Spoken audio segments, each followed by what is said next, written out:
வணக்கம், நான் உங்க டாக்டர் ஆஷா லெனின் பேசுறேன். என்கிட்ட இன்னைக்கு விர்ச்சுவல் ஆட்டிசம் சொல்லக்கூடிய, அதாவது 1 வயசு வரைக்கும் நல்லா இருந்த குழந்தை, அதுக்கப்புறம் போன் டிவி பார்த்து ஒரு நார்மல் லைஃப் தன்னையே மறந்து போயிட்டு இருக்கிற ஒரு குழந்தை. பெரிய சேலஞ்ச், அது சரி பண்ணது ரொம்ப கஷ்டம் தான். 2021 ஜூன் மாசம் வந்திருக்காங்க எங்கிட்ட ட்ரீட்மெண்ட்க்கு. துபாயில இருந்து ஒரு அம்மா மட்டும், அவங்க அப்பா துணையோட. மகளை கல்யாணம் பண்ணி கொடுக்கறதோட பொறுப்பு முடிஞ்சிச்சுன்னு நினைச்சா, எனக்கு தெரிஞ்சு நம்ம தமிழ்நாட்டுல மட்டும்தான் பொம்பளை பிள்ளையா கல்யாணம் பண்ணி கொடுத்து பேரன் பிறந்து என்ன வந்தாலும் இன்னும் தோல்ல தூக்கி சுமக்கிற ஒரு தந்தைய பாக்குறேன். இல்ல, நீங்க தேங்க்ஸ் சொல்லக்கூடாதுப்பா, இது நீங்க ரோல் மாடல் பா, நாங்க தான் தேங்க்ஸ் சொல்லணும். மகளுக்கு கல்யாணம் பண்ணி கொடுத்து மகா துபாயில போயிருந்தா கூட இந்தியா வந்ததுக்கு அப்புறம் வயசான காலத்துல நான் ரெஸ்ட் எடுக்கிறதெல்லாம் சொல்லாம இன்னைக்கும் அந்த பொண்ணு என் அப்பா இருக்காரு, எனக்கு என் அப்பா இருக்காரு, என் அப்பா எனக்கு கூட்டு போவார், என் அப்பா எனக்கு எல்லாம் பண்ணுவாருன்ற கணவரை தாண்டி டிபெண்ட் ஆயிடும்ல.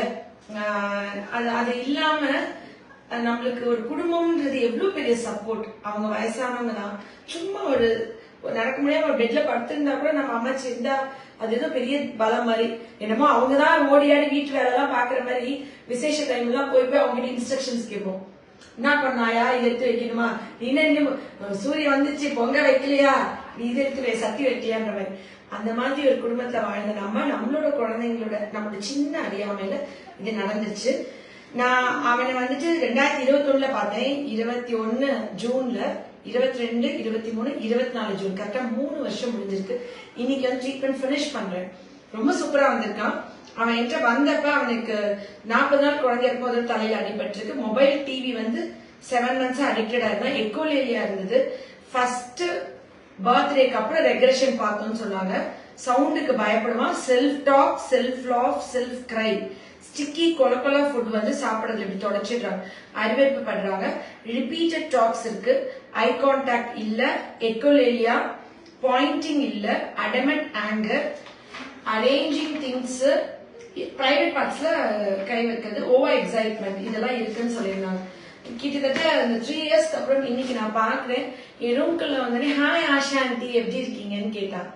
நான் இவன் ஸ்பெஷல் சைல்டே மறந்து போயிடுச்சு. எனக்கு உண்மையாவே தெரியல ரொம்ப நேரத்துக்கு எதுக்கு இவங்க வந்திருக்காங்க. இவங்க நம்மளோட பழைய காடா தெரியுது. இவங்க ஏதாவது சளி இருமலுக்கு வந்தாங்களா, சைனஸ்க்கு வந்தாங்களா, நான் ஒரு விஷயம் யோசிச்சேன். பயங்கரமா சைட்ல கட்டிங் எல்லாம் போட்டு ரொம்ப ஸ்டைலா இருந்தான். கிளம்பும் போது அவங்க ஆக்சுவலி கூட போட்டோ எடுக்கணும். அவங்க அம்மாவை கூப்பிட்டு, பிளீஸ் நீங்க வாங்க, எனக்கு உங்க மேல ரொம்ப மரியாதை இருக்கு, இப்படி ஒரு மதர் கூட போட்டோ எடுத்துக்கணும். குழந்தை 10 மாசம் சுமந்து இருக்கிறத விட ரொம்ப பெரிய டஃப் டாஸ்க் அறியாம விர்ச்சுவல் ஆட்டிசமான குழந்தைங்களை திருப்பி பர்ஃபெக்ட் நார்மல் லைஃப் கொண்டு வருது. Exactly like any other normal child. அது பெரிய டாஸ்க். என்ன பொறுத்த வரைக்கும் அது என்னால ஒரு குழந்தை கொடுத்தீங்கன்னா மருந்து இருக்கு, ஓகே. ஆனா தாண்டி அழுகை, கண்ணீர், இரிட்டேஷன், வெளியே போக முடியாது, ஃபங்க்ஷன்ஸ் போக முடியாது, எல்லாரும் கமெண்ட் பண்ணுவாங்க, பார்க்க என்ன உன் பிள்ளைக்கு இப்படி இருக்கு. நிறைய பேர் ஆட்டிசம் கூட புரியாது, பைத்தியமா அப்படி இப்படின்னு இந்த வார்த்தைகள் விசேஷங்கள் எல்லாத்தையும் உதறி தள்ளிட்டு உடல் பொருள் ஆவியெல்லாம் குழந்தைக்கே கொடுத்துட்டு டெடிக்கேட்டடா மெடிசன் கொடுத்து பிள்ளையோடையே இருக்கிற ஒரு மதரால தான் இது பண்ண முடியும். சோ அப்ப நான் அவங்களோட போட்டோ எடுத்துக்கணும்ல. அதனால மேம் நீங்க போட்டோ எடுக்கணும், பையனோட எடுக்கணும்னு கேட்டாங்க. எனக்கு உங்களோட எடுக்கணும்னு ஆசையா இருக்கு, நீங்க வாங்கன்னு கூப்பிட்டு அனுப்பிச்சு வச்சு எடுத்தேன். ஏன்னா இப்படி ஒரு மதர் நான் ஐம் சோ கிரேட்ஃபுல். மதரா நீங்க என்ன சொல்வீங்க, நீங்க என்ன நினைக்கிறீங்க, எப்படி ஃபீல் பண்றீங்க சொல்லுங்க. எனக்கு ரொம்ப சந்தோஷம், கொஞ்சம் லவுடா பேசுறேன். எனக்கு ரொம்ப சந்தோஷம். ஆக்சுவலா இப்படி ஒரு மெடிசன் கொடுக்குறாங்கிறதே யாருமே நம்ப மாட்டேங்கிறாங்க. இதுக்கு மருந்து இல்லன்னு தான் சொல்றாங்க. ஆனா நான் எல்லாத்தையும் நான் கொடுக்குறேன், இப்படி கொடுக்குறாங்க, உங்க பிள்ளைகளுக்கு இருந்தா நீங்க போங்கன்னு நானே ஒரு 4 பேருக்கு ரெஃபர் பண்ணிருக்கேன். ஓ சீரியஸ்லி. அண்ட் நீங்க தம்பிய ஸ்கிராச்ல இருந்து இவ்வளவு சூப்பரா கொண்டு வந்தது எப்படி ஃபீல் பண்றீங்க? உங்களுக்கு நம்பிக்கை இருந்துச்சா? இது எதிர்பார்க்கல மேம், சத்தியமா நாங்க எதிர்பார்க்கல. ஆனா ஒரு நம்பிக்கையோட பண்ணணும். ஏன்னா இதுக்கு ஆப்ஷன் வேற எங்கேயுமே இல்ல இல்லையா. நம்ம ஒரு ஸ்டெப் எடுத்து வச்சுட்டோம், அதை நம்ம முழு மூச்சா பண்ணணும்ட்டு தான் நாங்க இது பண்ணணும். அதுலயும் நாங்க அச்சீவ் பண்ணிட்டோம். நீங்க இந்த கரங்கள் தான் நான் தொடர்ந்து. அப்பா நீங்க சொல்லுங்க, உங்களுக்கு மகளை கல்யாணம் பண்ணி கொடுத்துட்டீங்க, அப்புறம் பேரை இப்படி சொல்லவும் உங்களுக்கு ரொம்ப கவலையா இருந்துக்கலாம், நம்ம பேரை தாத்தான்னு கூப்பிடல எல்லாமே. அப்புறம் எப்படி ஃபர்ஸ்ட் எப்படி பாத்தீங்க, அடுத்த லீடு வரும்போது எப்படி இருக்காங்க? ரொம்ப நல்லா இருக்கு. முதல்ல எனக்கு கண்ணீரே வந்துச்சு, இப்படி நமக்கு குழந்தை இப்படி போயிட்டானே அப்படின்னு ரொம்ப ஃபீல் பண்ணிட்டு இருந்தேன். மருந்து சாப்பிட்டு எனக்கும் நம்பிக்கை இல்லாம தான் வந்தேன். ஏன்னா நிறைய நீங்க நம்பணும் தானே, நான் உங்களை எவ்வளவு புகழ்ந்து இப்ப பேசிருக்கேன். நான் வந்து இனிஷியலா ஃபர்ஸ்ட் வர்றப்ப நான் நிறைய ஹோமியோபதி நிறைய பார்த்திருக்கேன். எங்க ஊர்லயே நான் துவாக்குடி டாக்டர் பேர்லாம் சொல்ல வேண்டாம். டாக்டர் பேர் சொல்ல அவங்க ஹோமியோபதி பார்த்திருக்கேன். ஆனா அவங்க எல்லாம் வந்து ஒரு நம்பிக்கை கொடுக்கலாம், அதெல்லாம் சரியா வராது, வாழ்நாள் பூரா இப்படியே தான் இருக்கும் அப்படின்னாங்க. அப்புறம் திரும்ப வந்து உங்கள்கிட்ட வந்து பார்த்தப்ப கூட எனக்கு முழு நம்பிக்கை வரல. ஆனா அவன் இவ்வளவு வளர்ந்துருக்குங்கிறப்ப பார்த்தப்ப உண்மையிலேயே ரொம்ப அச்சீவ் பண்ணிருக்கு. இந்த வீடியோ பார்த்துட்டு ரொம்ப சந்தோஷமாயிட்டீங்களா? ஓகே ஓகே தம்பி, நீ வந்து எனக்கு ஒரு பாட்டு பாடி காமிக்கிறே சொன்னாங்க. வந்து ஃபுல் இங்கிலீஷ் தான், பட் அவங்க அம்மா வந்து தாய்மொழியை மறக்கக்கூடாது, தமிழ் பாடல்கள் சொல்லி கொடுத்துருக்காங்க. அதனால நான் அந்த தமிழ் பாட்டை பாட நினைச்சேன். பக்கத்துல வச்சுக்கூட வயசு. சத்தமா பாடு பார்க்கலாம். சூரியன் உதிப்பது பாடு சத்தமா பாடு. சூரிய உடுப்பது கிழக்கு திசை, மாலையமாவது மேற்கு திசை, இமயம் உய்வது விளக்கு திசை, குமரி குவித வடக்கு திசை, குறிப்பிட்டு சொல்பை நான்கு திசை, கிழக்கு மேற்கு வடக்கு தெற்கு. சூப்பர். சரி, நீ வந்துட்டு ஏதாவது எழுது. ஏபிசிடி வந்துட்டு ஏதாவது எழுத தெரியுமா உனக்கு? என்ன எழுதுவ? 1 2 3. 1 2 3. ஓகே, சொல்லிட்டே எழுதணும். 1 அவனுக்கு டிஸ்டர்ப் பண்ணாத, கொஞ்சம் தள்ளி வச்சுக்கோ. 1 சொல்லிட்டே எழுது. 1 2 3 3 4 4 5. சூப்பர், போதும். 5 வரைக்கும் போதும். அப்புறம் ஏபிசிடி தெரியுமா? yeah ஓகே, எழுது. A B. ஹேண்ட் ரைட்டிங் இவ்வளவு அழகா இருக்கு. D E. போதுமா? ஓகே, வேற என்ன தெரியும் உனக்கு? ரீட் பண்ண தெரியுமா? இது ரீட் பண்ணி காமிக்கிறியா? இது என்னது? சத்தமா சொல்லு. SP homeo care.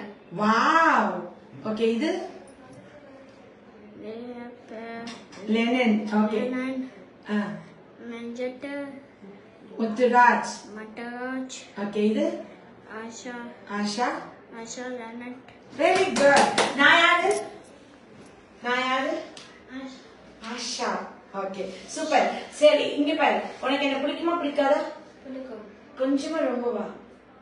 yeah எவ்வளவு பிடிக்கும்? கொஞ்சமா ரொம்பவா? Konjam கொஞ்சம் தான் பிடிக்குமா? அம்மாவை எவ்வளவு பிடிக்கும்? கொஞ்சமா ரொம்பவா?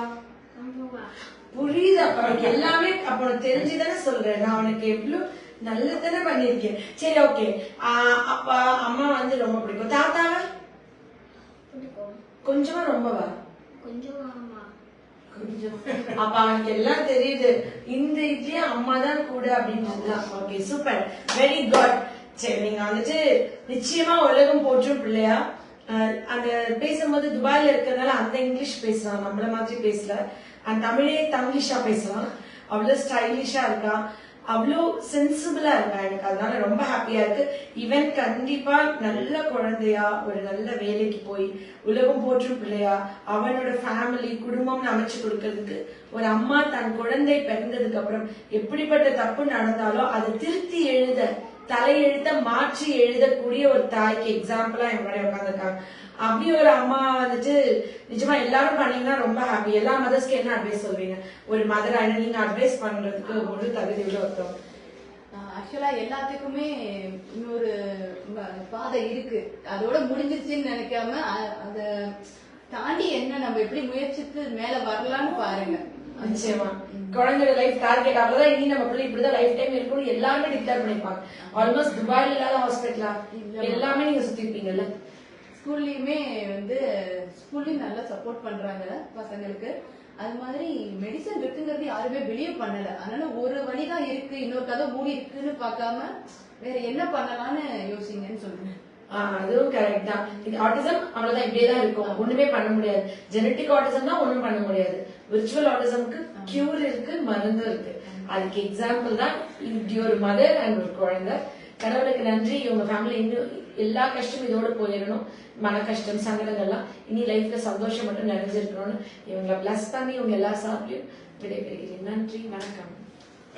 தேங்க்யூ. தேங்க்யூ.